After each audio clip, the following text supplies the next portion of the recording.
હવે આગળ વાત કરીએ તો સુમુલ ડેરીની ચૂંટણીને લઈ અને રાજકીય માહોલ હવે ગરમાયો છે।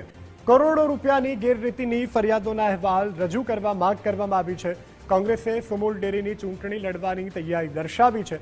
મેન્ડેટને લઈ અને કોંગ્રેસ નેતા તુષાર ચૌધરીનું નિવેદન સામે આવ્યું છે। મેન્ડેટ પ્રથા ભ્રષ્ટાચારને પ્રોત્સાહન આપવા જ લવાઈ। સહકારી મંડળીમાં મેન્ડેટ થયાનો જે પ્રથા છે તેનો કોંગ્રેસ વિરોધ કરી રહી છે।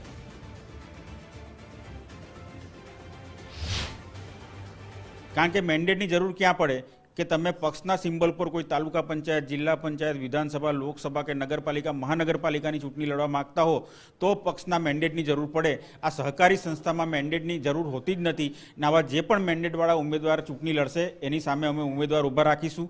પણ ઉમેદવાર ઊભા રાખવામાં પણ અમે સ્પષ્ટ કરીએ છીએ કે ભારતીય જનતા પાર્ટીની વિચારધારા ધરાવતો પણ કોઈ સારો વ્યક્તિ હશે, સહકારિતાને વરેલો હશે, ભ્રષ્ટાચારથી જોજનો દૂર હશે ને એવા લોકોને જો આ લોકો મેન્ડેટ નહીં આપે ને એને ડિરેક્ટર બનવા માગતા હશે તો અમે એવા ઉમેદવારને પણ અમે સમર્થન કરીશું। તો કોંગ્રેસના પ્રદેશ મહામંત્રી દર્શન નાયકના આક્ષેપો સુમુલમાં 1000 કરોડથી વધુનો ભ્રષ્ટાચારનો આરોપ લગાવ્યો છે। પશુદાણ સબસિડીમાં પણ મોટા ભ્રષ્ટાચારના આક્ષેપો કર્યા છે। 1000થી વધુ પાનાનો અહેવાલ રજૂ કરાયો હતો।